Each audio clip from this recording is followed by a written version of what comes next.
하나님 말씀 욥기 16장입니다.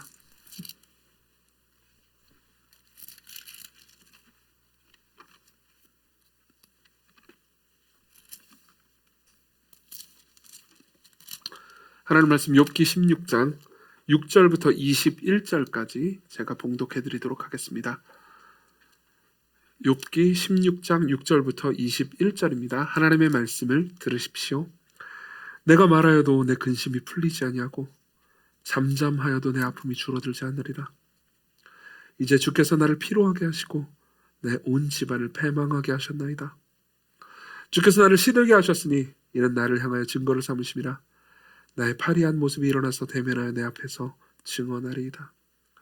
그는 진노하사 나를 찢고 적대시 하시며 나를 향하여 이를 갈고 원수가 되어 날카로운 눈초리로 나를 보시고 무리들은 나를 향하여 입을 크게 벌리며 나를 모욕하여 뺨을 치며 함께 모여 나를 대적하는구나.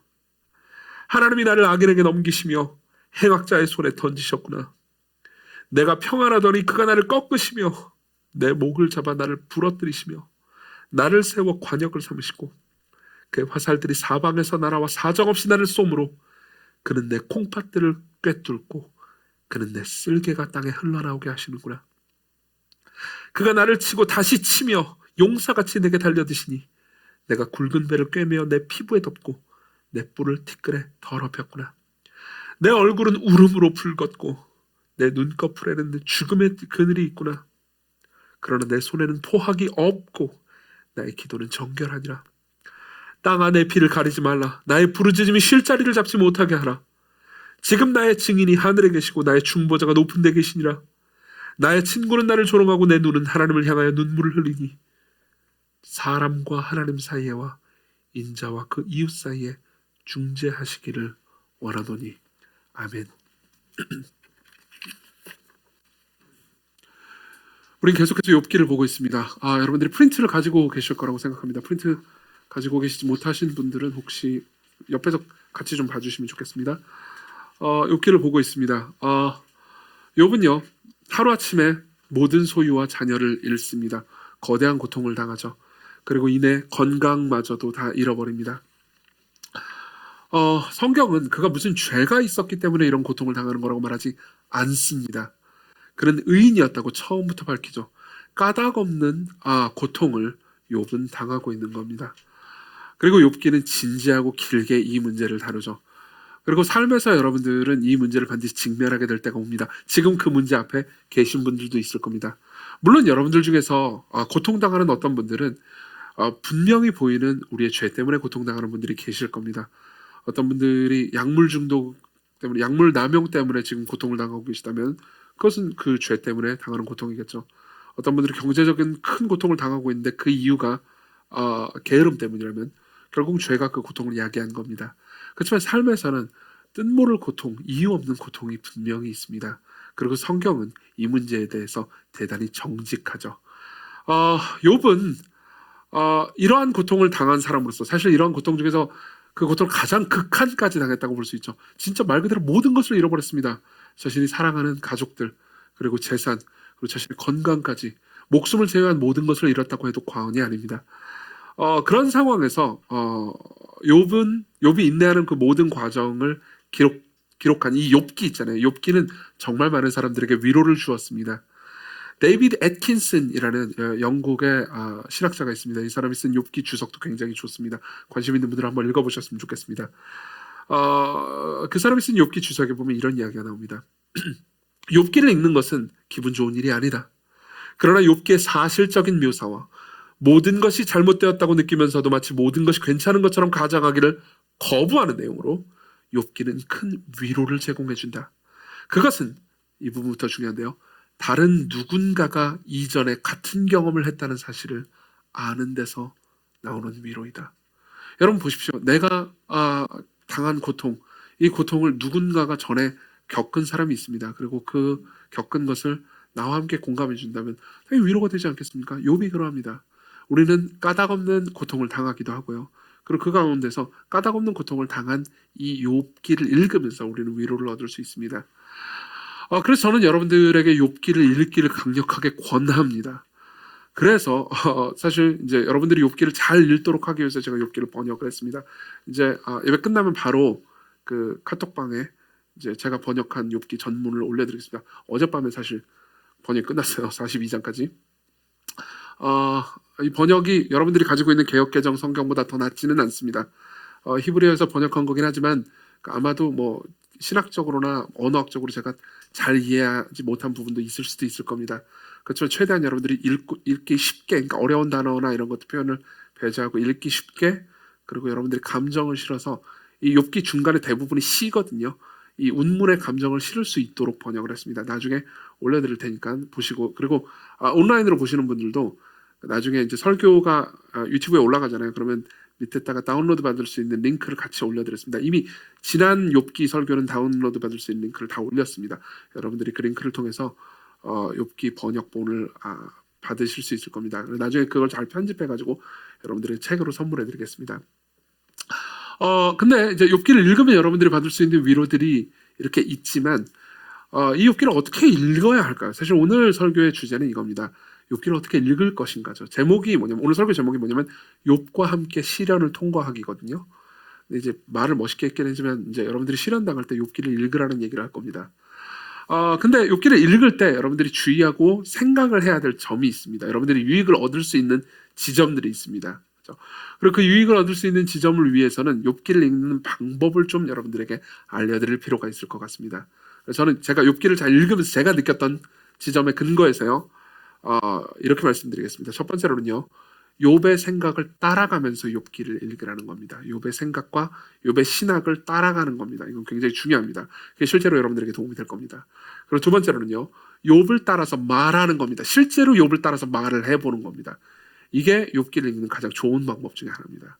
그리고 마지막으로 욥기를 넘어서서 읽는 겁니다. 욥기를 넘어서서 읽는 겁니다.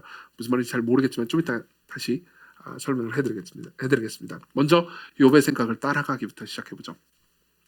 욥을 보잖아요. 그러면 되게 재미있는 욥의 특징이 있습니다. 욥기 전체의 특징이 있어요. 그건 이런 겁니다. 욥기의 첫 부분 있잖아요. 첫 부분은 이제 이야기죠. 욥기 1, 2장하고 42장은 이야기입니다. 그리고 중간에 3장부터 41장은 전부 다 시예요. 욥과 욥의 세 친구들, 그리고 엘리우라는 한 젊은이, 그리고 하나님께서 말씀하시는 내용인데 전부 다 운문입니다. 시로 돼 있어요. 근데 이 부분을 읽기가 사실 쉽지가 않고 똑같은 내용이 반복되어 보이는 것 같은 느낌이 들기 때문에 사람들이 이 부분을 잘 모릅니다. 근데 1, 2장이랑 마지막 부분은 잘 알죠. 그리고 그 부분만 보면 이야기 자체는 놀랍도록 단순합니다. 욥이 고통을 당했고요. 욥은 하나님을 원망하지 않았습니다. 올바른 반응을 했어요. 그러고 나서 욥은 너무너무 고통스러워서 하소연합니다. 이렇게 중간 부분의 내용이에요. 근데 마지막에 욥이 회개하는 장면이 42장에 나오죠. 중간 부분을 여러분들이 잘 모르시면은 그냥 욥이 그냥 원래 의연하게 반응했고 막판에 회개했다, 그러면서 약간 알쏭달쏭한 스토리가 되거나, 그리고 욥을 그냥 단순히 그냥 좋은 신앙 위인 정도로만 생각하기 쉽습니다. 그렇지만 실제로 욥기는 생각보다 복잡합니다. 왜냐하면은 욥이 처음에 고통을 당했을 때, 그 재난을 당했을 때 반응은 굉장히 의연한데 중간에 보면 좀 달라지는 것 같기 때문입니다. 여러분들 프린트를 한번 보십시오. 1페이지에 보십시오. 1페이지를 보시면 욥기 1장의 20절에 욥의 반응을 제가 읽어드리겠습니다. 욥기 1장 20절부터 22절 제가 읽어드리겠습니다. 재난을 처음 당했을 때 욥의 반응입니다. 그러자 욥은 일어나 겉옷을 찢고 머리털을 깎은 후 바닥에 엎드렸습니다. 그리고 말했습니다. 제가 어머니의 태에서 알몸으로 왔으니 결국 알몸으로 돌아갈 것입니다. 주신 분도 여호와시고 가져가신 분도 여호와시니 여호와의 이름을 찬양할 뿐입니다. 욥은 이렇게 반응합니다. 그리고 나서 이 모든 일을 당하고도 욥은 죄를 짓거나 하나님을 원망하거나 하지 않았다고 말하죠. 그렇죠? 자, 보십시다. 이 말의 내용이 뭡니까? 욥은 이렇게 말하는 겁니다. 하나님께서 이 모든 것을, 내 재산과 자녀들, 내 건강조차도, 내 생명조차도 하나님께서 주신 겁니다. 저는 이 모든 것을 달라고 할 권리가 없습니다. 그렇기 때문에 하나님께서 이 모든 것을 가져간다 하더라도 제가 원래 권리가 없었기 때문에 제가 따져 물을 어떤 그런 것도 없습니다. 하나님께서 이 모든 걸 저한테 주실 의무가 있지 않았습니다. 저를 건강하게 해주실 의무가 있지 않았습니다. 그렇기 때문에 저는 당신을 원망하지 않습니다. 당신은 저한테 잘못하신 것이 없습니다. 저는 아무런 권리가 없습니다. 올바르게 반응한 거죠. 하나님의 주권자로 반응했습니다. 그리고 2장으로 넘어가세요. 욥이 그 건강마저도 뺏겨버렸을 때 욥은 이렇게 반응합니다. 먼저 욥의 아내가 반응하거든요. 2장 9절입니다. 제가 읽어드리죠. 2장 9절. 욥이 그렇게 큰 고통을 당하자 그의 아내가 욥에게 말했습니다. 이래도 당신은 여전히 흠없이 자신을 지키려고 하십니까? 차라리 하나님을 저주하고 죽어버리세요. 이렇게 말합니다. 많은 사람들은 특히 이제 욥기의 1, 2장하고 그 끝장만 읽은 사람들은 이 욥의 아내를 신앙이 없고 어리석은 사람이다. 이런 식으로 치부하는 경향이 있습니다. 그렇지만 욥의 중간 부분을 읽은 사람은 그렇게 간단하게 볼 수는 없습니다. 욥의 아내의 심정을 이해할 수 있는 데다가 욥은 나중에 아내가 시키는 대로 다 하거든요. 그게 아내가 시키는 대로 한 건 아니었지만 여기 보면 하나님을 저주하라고 그러고 죽어버리라고 그러잖아요. 그렇죠? 실제로 욥은 당장 이 이야기가 끝나고 나서 3장부터 일단 죽고 싶다는 얘기를 계속 반복합니다. 우리가 두 번째 설교 때 봤죠? 그렇죠? 죽고 싶다는 얘기를 계속 반복하는 데다가 하나님 원망 엄청 많이 합니다. 중간에. 그렇죠? 그러니까 이게 욥의 아내가 단순히 어리석다 이렇게 말할 문제는 아닙니다. 오히려 현실적이라는 거죠. 욥기는 욥의 아내에 대해서 어리석다고 반응하지 않습니다. 오히려 고통 앞에 처한 인간 현실을 그대로 반영하는 캐릭터로 욥의 아내가 등장하는 거죠. 근데 욥은 뭐라고 반응하냐? 이렇게 반응합니다. 10절. 그러나 욥은 아내에게 이렇게 대답했습니다. 당신까지도 어리석은 여자처럼 말하는구려. 우리가 하나님께 좋은 것도 받았는데 나쁜 것은 받지 않겠다는 거요? 그죠? 이것도 아까 했던 욥의 말과 똑같습니다. 나는 받을 권리가 없다. 하나님께서는 내게 주실 의무가 없다. 그렇기 때문에 이 문제에 있어서 나는 하나님을 불평하지 않겠다. 이 모든 일을 당하고도 욥은 입술로 죄를 저지르지 않았다고 말합니다. 그렇죠? 자, 그러면은 욥은 굉장히 신앙이 좋아 보이고 하나님을 신뢰하는 것처럼 보입니다. 하나님의 주권을 인정하는 것처럼 보입니다. 그렇지만 중간으로 넘어가잖아요. 그러면은 욥의 아내가 말했던 것처럼 욥은 무시무시하게 분노하고 그리고 하나님을 심지어 이게 여러 가지 방식으로 원망합니다.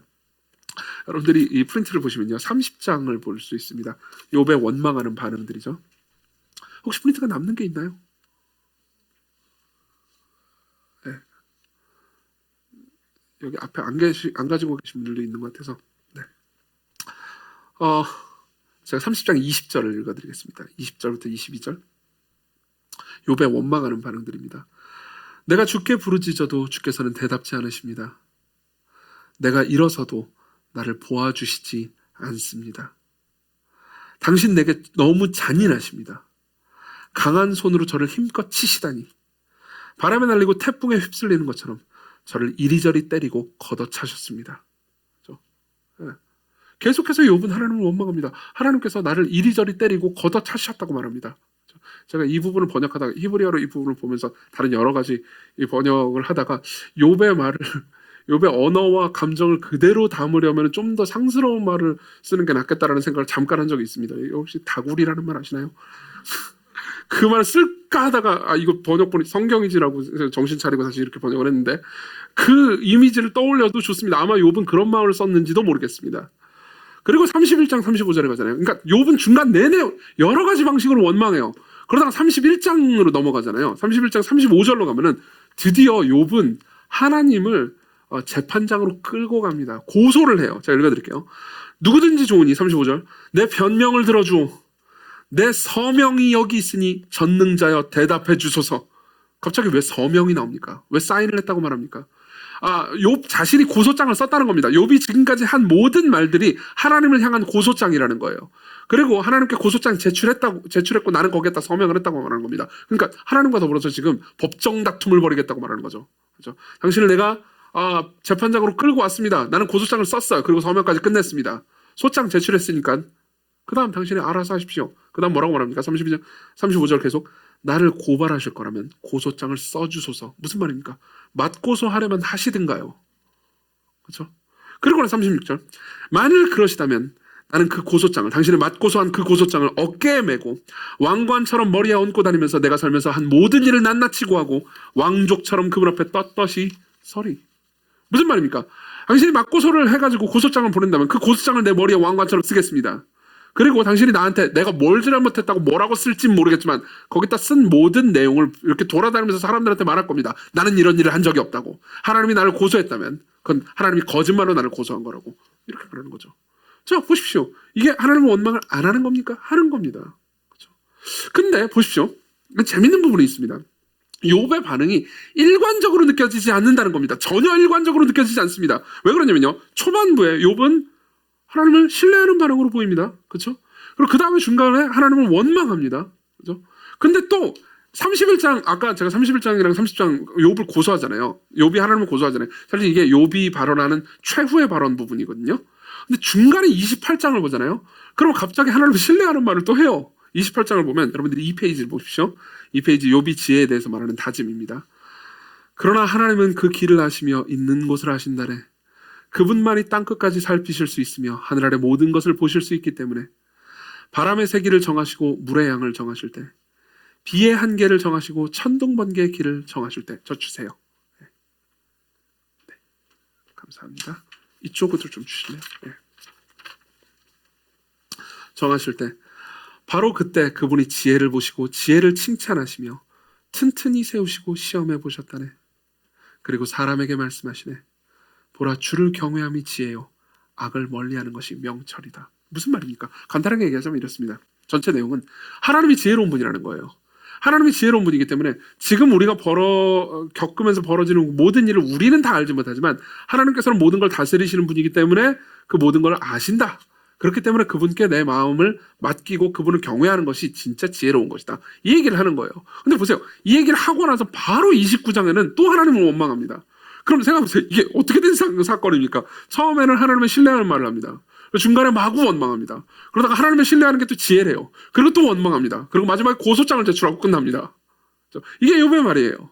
그래서 실제로 어떤 학자들은 이렇게 얘기하기도 했습니다. 제가 지난주에 인용했던 바트 어만이라는 학자는 이렇게 얘기했습니다. 이 사람은 원래 기독교인이었어요. 신학자이기도 했습니다. 그러다가 고통의 문제에 대해서 혼자 그러니까 이 신학적으로 씨름을 하다가 신은 없다는 결론을 내렸어요. 그래서 무신론자로 돌아가 버렸습니다. 그러고 나서 이제 제가 그런 얘기 했잖아요. 지난주에 그 무신론자로 돌아가가지고 그 다음에 뭐 일이 갑자기 잘 돼가지고 갑자기 감사를 느꼈는데 감사할 대상이 없었다고 지난주에 얘기했던 거 기억나시죠? 그 사람이에요. 근데 그 사람이 고통에 대한 책을 씁니다. 고통에 대한 책을 쓰면서 이렇게 얘기를 해요. 그러니까 우리는 까닭없이 고통을 당하고 이런 고통으로 보아서 신은 없다. 혹은 신이 있다 한들 이 고통을 보아올 때 신이 잘못했다. 이런 내용의 책을 써요. 근데 그 책의 중간 부분에 보면 욥에 관한 이야기를 합니다.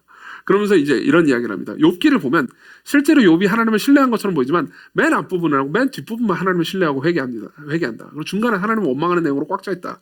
그 얘기를 합니다. 그러면서 이런 이야기를 해요. 바트어만은 이 욥기는 두 명의 저자가 쓴 게 틀림없다. 그러니까 이제 두 명의 이 다른 저자가 서로 모르는 저자가 쓴 거예요. 그리고 한 명은 이제 이 문제에 있어서 하나님을 원망하는 저자고 한 명은 하나님을 신뢰하는 저자라는 거죠. 그러면서 이제 이걸 누군가 짜집기 했다. 그게 욥기다. 이런 이야기를 하더라고요. 재미있습니다. 이런 주장은 재미있기도 합니다. 그렇지만 저는 그러니까 목회적으로 실제로 삶을 살아가면서 여러분들을 볼 때 이 주장이 말도 안 된다고 생각합니다. 왠지 아십니까? 트램퍼 롱맨이라는 학자가 있습니다. 이 사람도 욥기에 대한 주석을 썼습니다. 그리고 이 사람은 그러니까 아까 제가 말했던 2명 이상의 저자가 있고 뭐 이게 서로 욥이 삼았지 않는 걸로 보아서 이건 뭐 짜깁기 한 거다라고 하는 주장에 대해서 이런 이야기를 합니다. 제가 읽어드릴게요. 고난당하는 자에게는 오르고 내리는 순간들이 있다. 그들은 감정의 폭풍 가운데서도 일시적인 조용함을 경험할 수 있지만 종종 고통이 그들을 압도하여 갑작스럽게 혼란스럽고 다시 격분하기도 한다. 무슨 말입니까? 보세요. 트램프 롱맨은 이렇게 얘기하는 겁니다. 진짜 고난을 겪어보지 못한 주석가들이나 그런 소리를 하는 거라는 거죠. 책상머리에서 고통을 분석하는 사람은 이건 한 명은 신뢰하고 한 명은 분노하니까 이건 다른 저자야 이렇게 쉽게 말할 수 있다는 거죠. 그렇지만 진짜 고통을 겪어본 사람은 다릅니다. 진짜 고통을 겪어본 사람은요. 초반에는 신앙으로 반응하다가 갑자기 분노하기도 하고 그렇게 분노하는 과정 가운데서 신앙으로 돌아가기로 했다가 다시 분노하기도 합니다. 제가 이제 목회를 하면서요. 여러분들하고 상담을 하면서 정말 상상을 초월하는 끔찍한 일을 당한 사람들의 이야기들도 많이 들었습니다. 그리고 그런 사람들과 대화를 하고 이야기를 나누면서요. 여러 가지 방식으로 그분들을 권면하고 또 기도해주고 했죠. 근데 정말 많은 사람들이 이렇게 반응합니다. 처음에는요. 끔찍한 일을 당해요. 욥도 마찬가지입니다. 욥이 갑자기 어느 날 하루아침에 모든 걸 잃어버렸잖아요. 이때는요. 그러니까 그 현실 감각이 없습니다. 이게 진짜 현실인가 아닌가를 헤매게 되죠. 그러면서 당장 어쨌든 지금까지 올바로 배워온 신학적 지식들이 있단 말이에요. 욥은 그 이전에 그러니까 바르게 하나님을 알고 신학적으로 건전한 교리를 가졌음이 분명합니다. 그런 걸 생각하는 거죠. 아 맞아, 내가 원래 가질 권리가 없지. 하나님께서 모든 걸 통치하시지. 그분이 주권자야. 그렇기 때문에 이 부분에 있어서 나는 하나님을 신뢰해야 돼 라는 생각이 바로 들었을 겁니다. 그렇죠? 그래서 그렇게 고백을 합니다. 아내가 뭐라고 얘기를 해도 당신이 어리석은 여자 같구려. 본인이 좀 있으면 이제 그렇게 할 거긴 한데도, 그렇죠? 그러면서 나는 하나님을 신뢰하겠다고 반응을 합니다.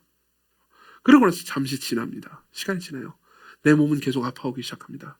기와장으로 막 피부를 긁고 있는데 피부는 계속 악화됩니다. 그리고 내가 사랑하는 자식들을 보고 싶습니다. 근데 더 이상 볼 수 없어요. 내 모든 것을 다 잃어버렸습니다. 너무 아프고 이 아픈 것은 더 낫지 않습니다. 그때 어떤 생각이 듭니까? 원래 가지고 있던 신학이 옳은 것인지에 대한 회의감이 들죠. 하나님을 원망하자니 그것도 싫고, 그러니까 그냥 내가 죽어버렸으면 좋겠습니다. 그럼 뭐라고 말하죠? 죽고 싶다고 말하는 겁니다. 그게 3장이에요. 그러다가 왜 나를 이런 지경으로 몰아넣었는지 하나님을 향한 원망이 듭니다. 계속해서 하나님을 원망하죠. 그러다 갑자기 정신을 차리기도 합니다. 약간 고통이 경감됐을 때 그런 경우가 많습니다. 아 맞아, 하나님께서 그래도 나를 만드셨지. 하나님을 신뢰하는 게 지혜야. 이런 생각을 28장에 합니다. 그러다가 다시 분노하는 거죠. 저는 여러분들하고 신앙생활을 같이 하면서요, 이런 이야기를 종종 들었습니다. 그러니까 이런 거죠. 아 오늘 목사님 설교를 듣고 내가 진짜 인생의 답을 찾았다. 내 고난의 진정한 의미와 답을 찾았다. 이제부터 나는 진짜 하나님을 신뢰하면서 살 수 있을 것 같다. 라는 이야기를 카톡으로나 문자로나 전화로나 주일 저녁에 받은 적이 있습니다. 여러분들 중에서 그런 문자나 전화를 저한테 한 분들도 있을 겁니다. 그래서 일단은 기분이 좋습니다만 두고 볼 일이긴 합니다. 그렇잖아요. 지금 그 문자 보내신 분들이 고개를 끄덕이고 계시네요. 저한테. 두고 볼 일이죠. 와 진짜 내 고난의 의미를 찾았어. 그러고 나서 한 일주일 동안 하나님을 찬양하고 기도하고 노래하면서 막 저한테 막 은혜 받은 거 막 카톡으로 맨날 보내주고 막 그렇습니다. 좋아요. 거기까지 좋습니다. 그리고 시간이 지나요. 상처가 저릿해올 때가 있습니다. 마음의 상처가 고통스럽게 나를 괴롭힐 때가 있죠. 다시 우리는 왜를 묻게 됩니다. 다시 분노하게 됩니다. 그리고 다시 원망하게 됩니다. 그리고 말하죠. 잠수 타버릴 테야. 좋습니다. 그러다가 다시 하나님이 어떤 분이신지 보일 때가 있습니다. 하나님께서 하신 말씀이 들릴 때가 있습니다. 예수 그리스도를 바라볼 때가 있습니다. 그럼 다시 그분께 감사합니다. 그분께 내 삶을 맡겨야겠다는 생각이 듭니다. 그렇지만 또다시 어둠으로 빠지는 거죠. 욥기는 이 전 과정을 보여줍니다. 욥기는 왜 이렇게 길어야 합니까? 왜 42장이나 됩니까? 욥의 한탄은 왜 31장까지 계속됩니까? 그 이유도 왜 엘리후의 말이 계속됩니까? 왜 고통을 주제로 하는 이야기가 이렇게 길도록 있고, 그리고 우리는 이 설교를요, 이 시리즈 설교를 벌써 4번째나 들어야 합니까? 앞으로 2-3번 더 남았어요, 참고로. 그렇죠? 왜 그래야 합니까? 이 문제에 우리는 부침이 있습니다. 우리는 이 모든 과정 가운데 일관적이기 어렵습니다. 진짜 고통당하는 사람은요, 마음의 자세나 생각이 일관적일 수 없습니다. 그렇죠? 하나님을 신뢰할 거야. 이런 식으로 일관적으로 쭉 못 간다고요. 하나님을 신뢰할 거야. 그렇지만 고통스럽습니다. 목사님 저도 마찬가지입니다. 그렇죠? 욥기는요, 이 과정 전체를 다 보여줍니다. 그리고 이 전 과정을 통해서 우리를 인도해 줍니다. 실제로 삶을 살다 보면요, 이런 경우가 있습니다. 고통의 문제 앞에서 분노해서 하나님을 떠나는 사람들이 분명히 있습니다. 신앙을 버리는 사람들이 있습니다. 고통은 늘 신앙을 굳건하게만 해주는 건 아닙니다. 그렇지만 고통 때문에 사람들이 하나님을 떠나기도 합니다. 근데 재밌는 건 뭐냐면요, 똑같은 고통의 문제를 다루다가 다시 하나님께로 돌아오기도 한다는 겁니다. 안드레아 팔판트 딜리라는 사람이 있습니다. 이 사람 과학자예요. 그리고 원래 본인이 생각하는 고통의 문제 때문에 씨름하다가요, 결국은 이제 하나님을 어렸을 때부터 가졌던 신앙을 버리기로 합니다. 그리고 삶을 살아갑니다. 그렇게 삶을 살아가다가 다시 고통의 문제를 가지고 씨름하다가 또 다시 교회로 돌아옵니다. 이 과정을 이제 에세이로 하나 썼어요. 딜리는 이렇게 얘기합니다. 들어보십시오. 무엇을 견디지 못해서 교회 문을 박차고 나갔다가 또 무엇 때문에 다시 교회로 들어갔느냐는 질문을 받을 때마다 2가지 물음에 1가지 대답을 내놓는다. 교회를 떠난 데는 인간이 겪는 고난과 불의에 관해 하나님께 단단히 화가 났었기 때문이다. 그리고 똑같은 문제에 대한 씨름 탓에 교회로 다시 되돌아갈 수밖에 없었다. 유일하신 하나님을 믿는 신앙의 틀 속에 들어가지 않고는 정의를 왈가왈부할 수 없음을 깨달았기 때문이다. 무슨 말입니까? 고통이 있는데 하나님이 없다고 합시다. 그럼 내 고통은 그냥 재수없는 일일 뿐입니다. 내가 죽고 나서 이 문제에 대해서 위로해 줄 사람은 아무도 없습니다. 그렇죠? 이 세상에서 제일 운 좋은 사람은 평생 잘 먹고 잘 살아면서도 나쁜 짓을 했고 그 나쁜 짓이 들키지 않은 사람이죠. 세상에 정의는 필요 없습니다. 아니 사실 무엇이 정의고 무엇이 정의가 아닌지 만일 신이 없다면 그걸 가를 수조차 없죠. 딜리는 이 문제 때문에 고통스럽게 씨름하다가 다시 하나님께로 돌아왔습니다. 그리고 우리가 믿는 하나님이 고통을 말하고 다룰 뿐만 아니라 고통을 경험하신 하나님이라는 것을 알게 되죠. 그렇죠? 이 과정은 간단하지 않습니다. 여러분들이 고통을 당합니다. 그럼 여러분들에게 줄 수 있는 정답이 있습니까? 정답이 있다고 말할 수도 있고 없다고 말할 수도 있습니다. 있다고 말할 수도 있습니다. 예를 들면 저는 여러분들에게 이렇게 말해 줄 수 있습니다. 여러분들이 실제로 고통을 겪습니다. 그때 제가 이렇게 말씀드릴 수 있는 거죠. 로마서 8장 28절 우리가 알거니와 하나님을 사랑하는 자 곧 그의 뜻대로 부르심을 입은 자들에게는 모든 것이 합력하여 선을 이루느니라. 보십시오. 이렇게 말할 수 있습니다. 당신이 지금 경험하고 있는 그 고통마저도 합력해서 당신을 향한 하나님의 선을 이룰 수 있습니다. 이렇게 말할 수 있어요. 어떤 분들은 이 얘기를 듣고 감동을 받고 위로를 얻을 수도 있지만 여기 있는 어떤 분들 중에서는 제 생각에는 눈빛을 보니까 많은 분들은요. 그래 너는 항상 그딴 식으로 얘기하더라. 그게 나한테 위로가 되겠냐? 내가 지금 힘들어 죽겠는데? 라는 식으로 반응합니다. 자 보십시오. 그럼 제가 틀린 답을 말했습니까? 아니요. 틀린 답은 아닙니다. 근데 이 정답이요. 이 로마서 8장 28절에는 한 절이 우리 마음속 가운데서 깊숙이 자리 잡기까지는 시간과 부침이 필요합니다.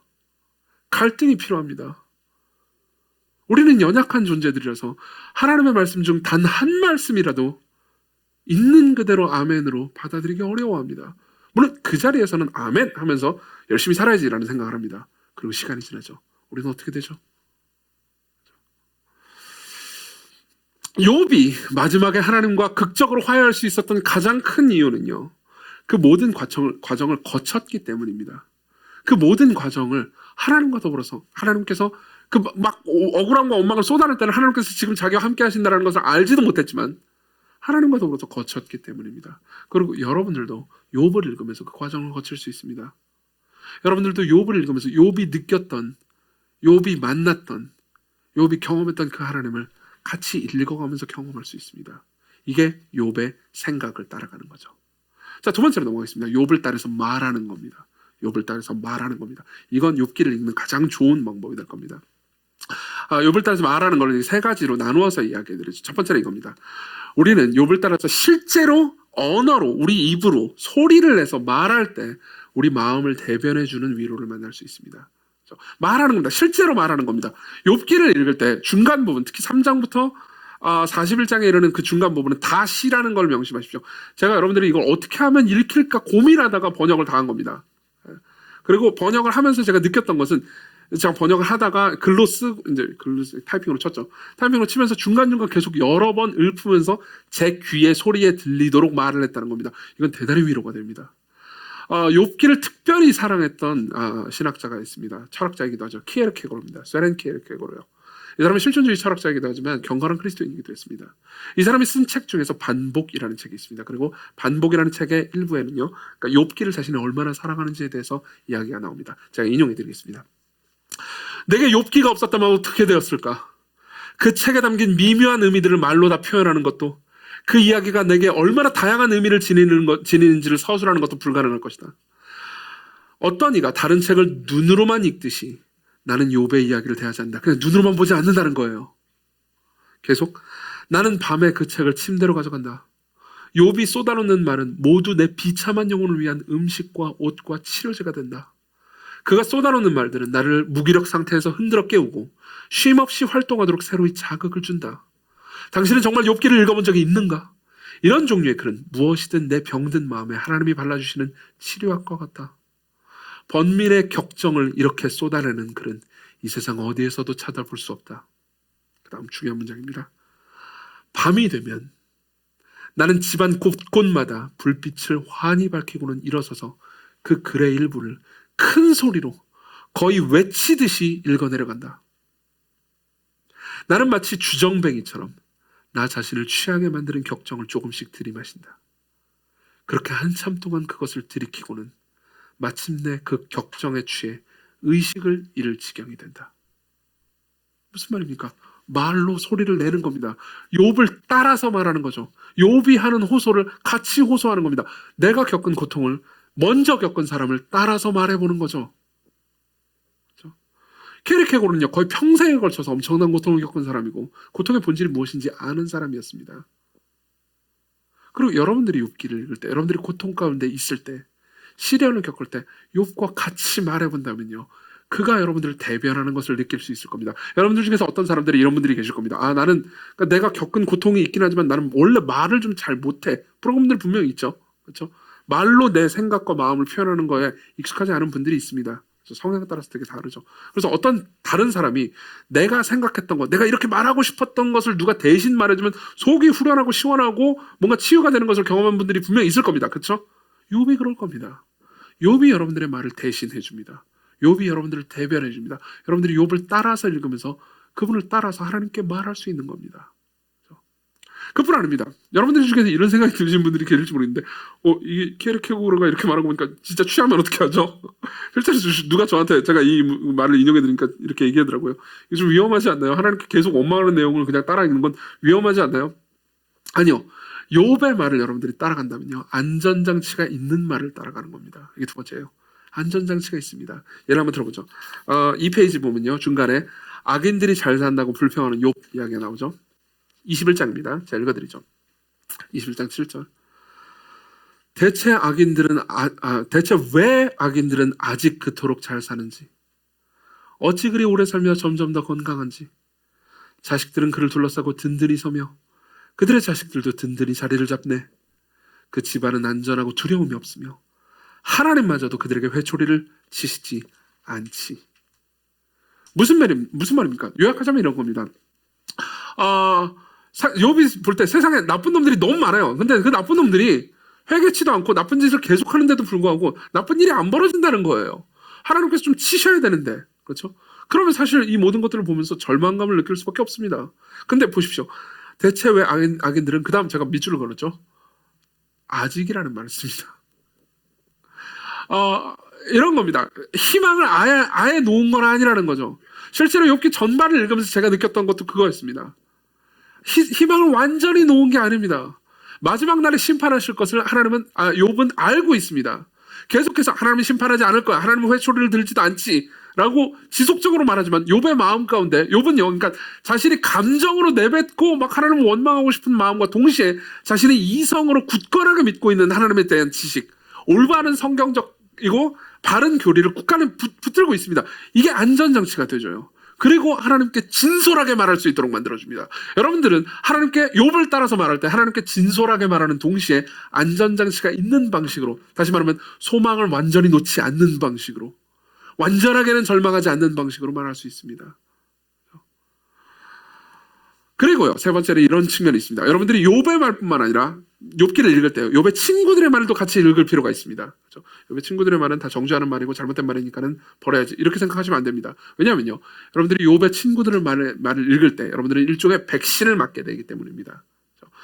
지금 이 설교를 들으시는 분들 중에선 앞으로 두세 번 정도 욥에 대한 설교를 더 들으셔야 되는데, 나는 지금 삶이 고통스럽지 않고 오히려 좋은 일만 가득하고 지금 평안하고, 사실상 이런 이 설교하면 졸려 죽겠는데 왜 이런 설교를 앞으로 두세 번이나 더 들어야 되나, 앞으로 두세 번 동안 딴 교회를 갈까, 이런 생각을 하시는 분들이 계실지도 모르겠습니다. 자, 보십시오. 그렇지만요, 욥은요 단순히 고통당하는 문제만 다루지는 않습니다. 고통당하는 사람을 우리가 어떻게 대해야 되는지도 가르쳐주죠. 욥의 친구들을 통해서요. 욥의 친구들을 보면서 우리는 예컨대 이런 생각을 떠올릴 수 있습니다. 셰익스피어가 한 말이에요. 아까 제가 예배 인도할 때 했던 말이기도 한데요, 셰익스피어가 한 말입니다.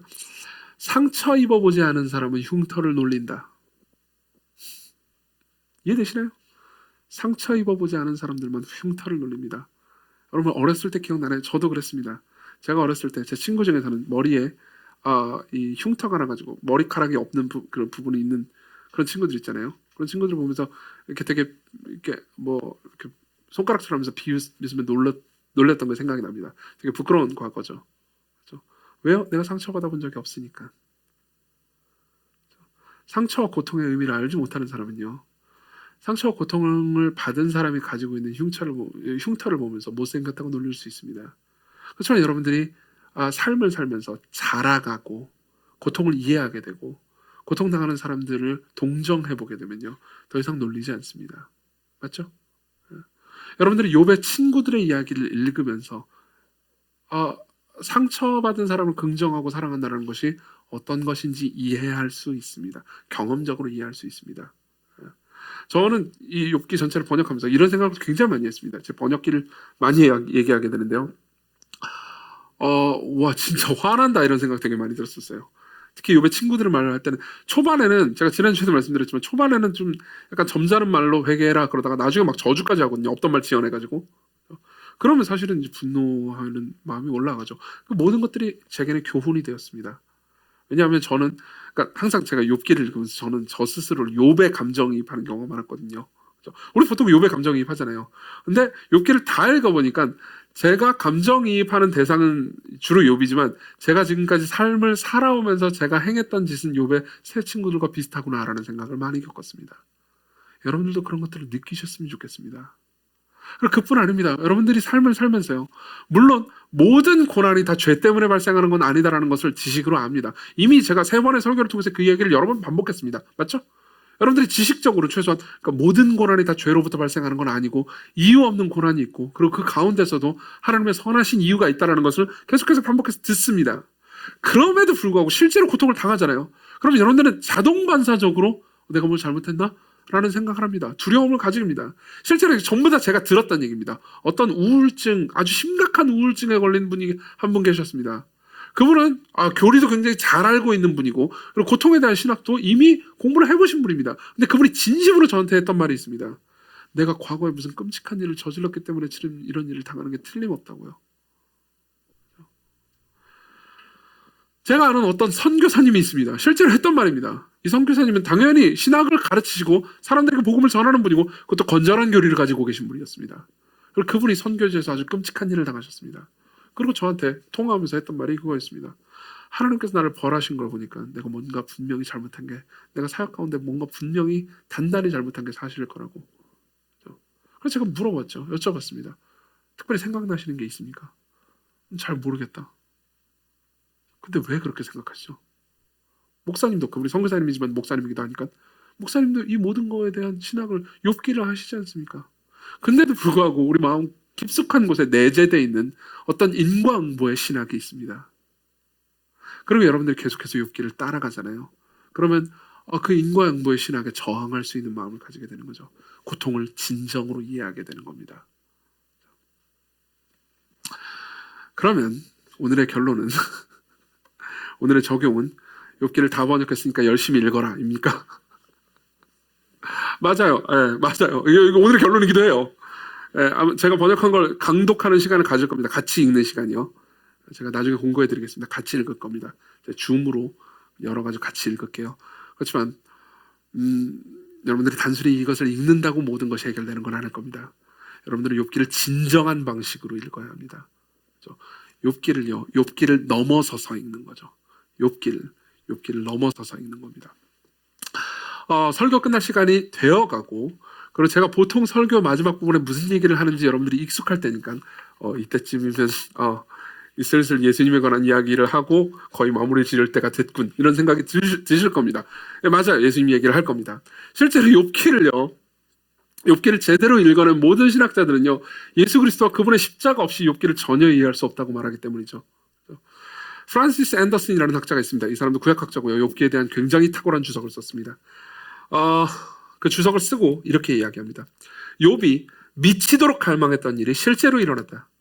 하나님 자신이 이 외로움의 지옥 속에 있는 우리들에게 합류하셨다. 그분이 합류했어요. 이것이 바로 욥 자신과 욥과 같은 우리에게 주는 마지막 답변이라고요.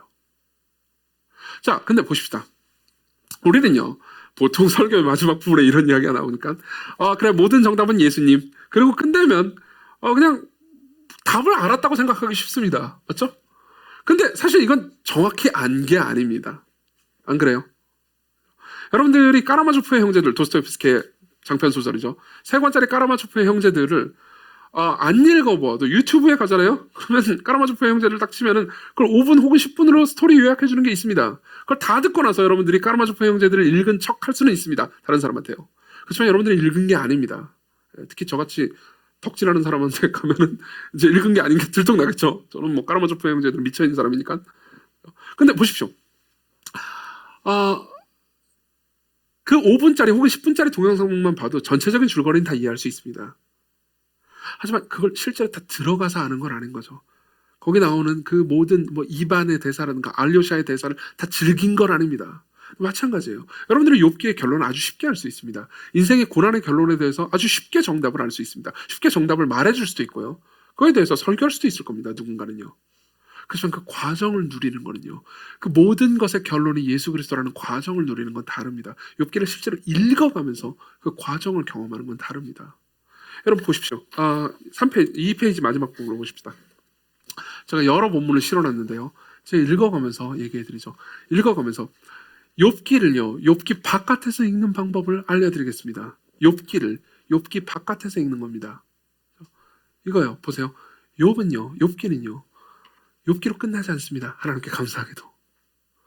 욥기는 구약성경에서 끝나지 않고 계속해서 구약성경이 계속되다가 이제 신약으로 넘어갑니다. 신약으로 넘어가면 욥의 한탄을 다 들으신 하나님이 이 땅에 사람으로 내려오죠. 그렇죠? 자, 그 예수 그리스도를 생각해 봅시다. 그리고 나서 그 예수 그리스도를 생각하면서 다시 욥기로 들어가는 겁니다. 욥기를요, 욥기 내에서만 읽는 게 아니고 욥기 바깥에서 다시 읽는 거죠. 읽어드릴게요. 9장 32절. 그분은, 하나님은 욥이 한탄하는 겁니다. 하나님은 나처럼 사람이 아니시니 내가 말대답을 할 수도 없고 법정에서 따지자고 할 수도 없는 데다. 잠깐만요. 여기서 생각을 해보는 거예요. 욥은 말합니다. 하나님 사람이 아니잖아요. 그러니까 내가 따질 수도 없고 말대답도 할 수 없습니다. 법정에서 따지자고 할 수도 없죠.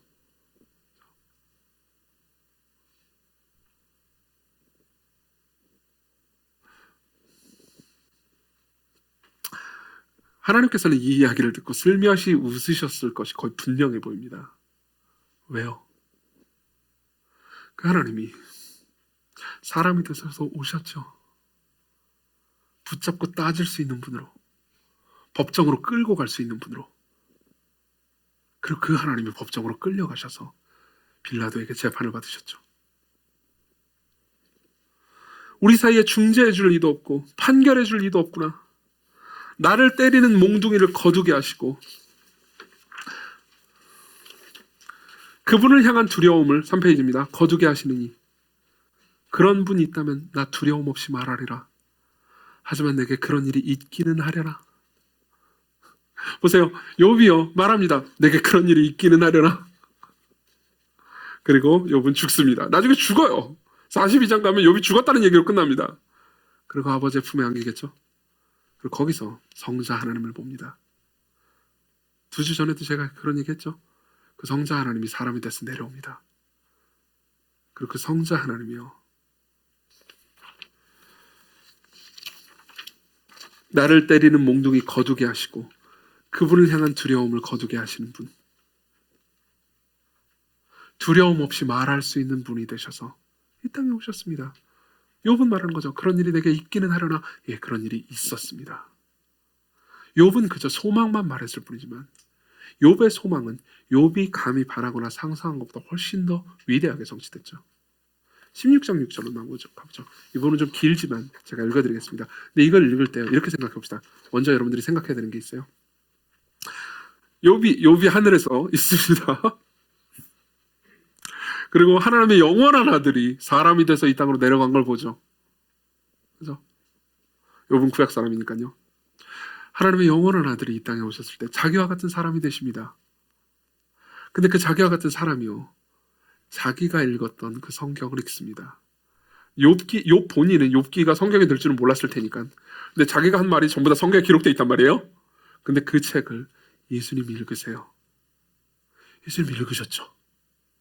예수님이 이 책을 사랑하셨습니다. 왜요? 하나님의 말씀이니까요. 욥의 말인 동시에 하나님의 말씀이니까요. 그리고 16장부터 읽어드리죠. 이걸 예수님이 읽으셨다고 생각해보고 들어보십시오. 아무리 말해봐도 고통이 줄지 않고 말을 멈추어도 아픔이 줄지 않습니다. 당신이 저를 지치게 하시고 제 온 집안을 망하게 하셨나이다. 주께서 저를 움켜쥐어 오그라들게 하시고 제 수척한 모습마저 제게 불리한 증거가 되게 하셨습니다. 저 보십시오. 그리스도께서 십자가에서 이렇게 말할 수 있지 않으셨겠습니까? 욥의 노래는 사실 그리스도의 노래가 되었습니다. 그리스도께서 십자가에 달리셨을 때 주께서, 즉 성부 하나님께서 그분을 움켜쥐셔서 오그라들게 하셨습니다. 9절, 주님 진노하사 나를 찢으시고 미워하시며 이를 가시고 원수가 되어 노려보십니다. 그리스도께서 성부 하나님의 원수가 되셔서 성부 하나님의 진노를 다 받으셨죠. 계속 읽어드리겠습니다. 사람들 입을 크게 벌리고 욕설을 퍼부으며 뺨을 치고 한 통속으로 나를 대적하는구나. 그분이 십자가상에서 경험하셨던 일입니다. 두 양편의 강도가 그분을 향해서 욕설을 퍼부었고요. 사람들은 침을 뱉으면서 그분의 뺨을 쳤습니다. 그분의 제자들마저도 그분을 다 배신했죠. 하나님 저를 자기 자신을 말하는 겁니다. 경건치 않은 자에게 넘기시고 악인의 손에 던져 넣으셨도다. 나 원래 평안했는데 그분이 나를 으스러뜨리시네. 그렇죠? 예수님만큼 평안하신 분이 없었습니다. 예수님은 성부 하나님 안에서 영원히 성부 하나님께 사랑받는 완전한 만족을 누리고 계셨어요. 그분은 원래 평안하셨지만 지금 성부 하나님의 손에 으스러뜨림을 당하고 계십니다. 십자가에서요. 내 멱살 잡고 치시며 관역으로 삼으시고 그분의 화살 사방에서 날아오고 내 몸에 잔뜩 박혀 내 심장을 터뜨리시고 쓸개를 땅에 쏟으시다니. 실제로 그분의 심장은 터졌습니다. 그래서 그분의 옆구리를 찔렀을 때 물과 피가 나왔죠. 피만 나온 게 아니고 물도 나왔습니다. 심장이 터졌기 때문이죠.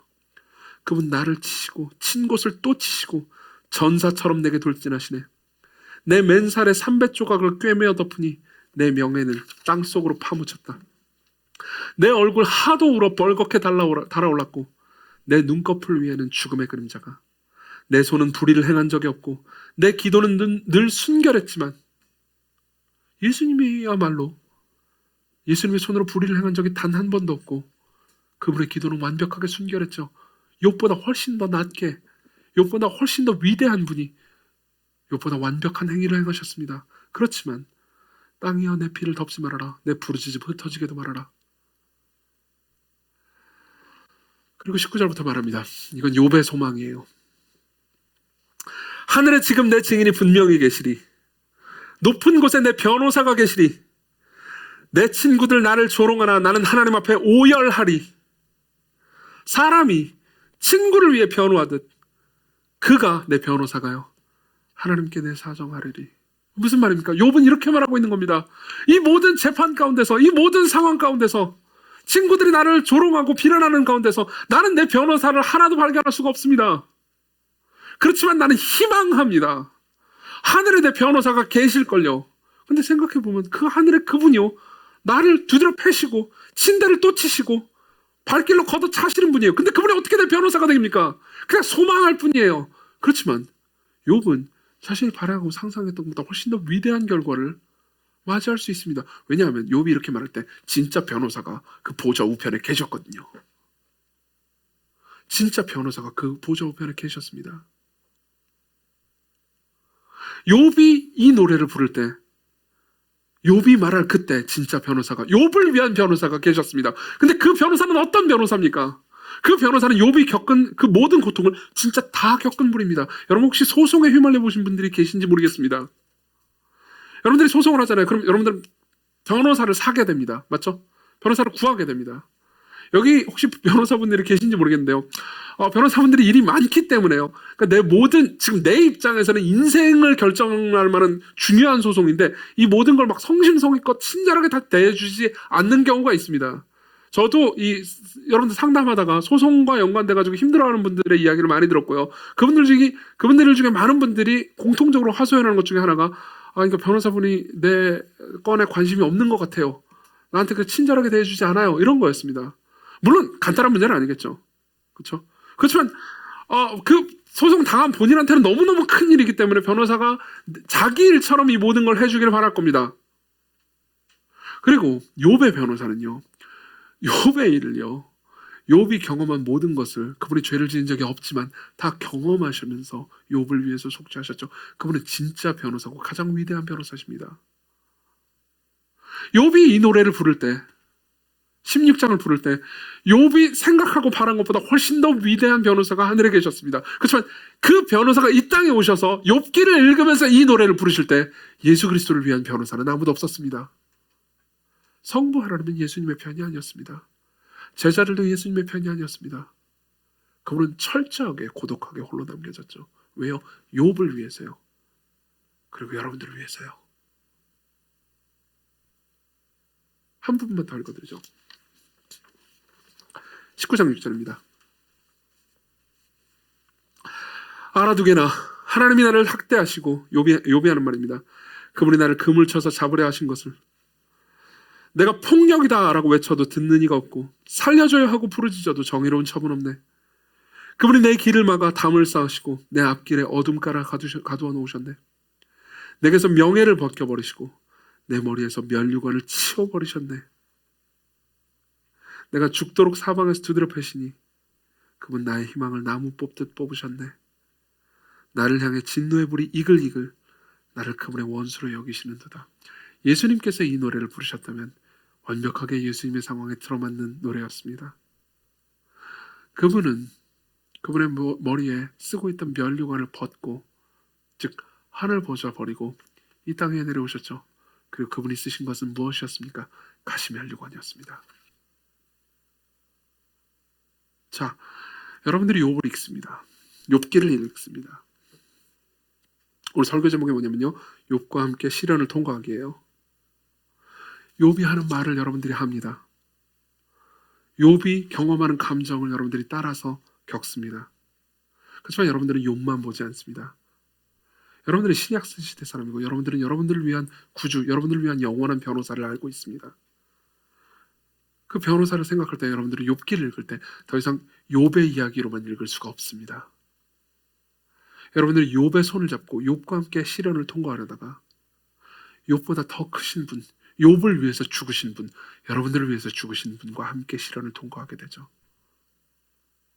그분이 여러분들의 진정한 변호사, 여러분들의 사정과 삶을 정말로 경험하셨기 때문에 이해하시는 변호사가 되십니다. 그분이 여러분들의 하나님입니다.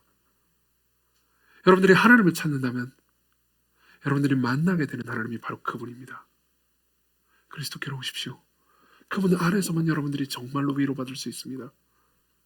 그리고 그분 안에서만 여러분들이 누군가를 위로할 수 있습니다.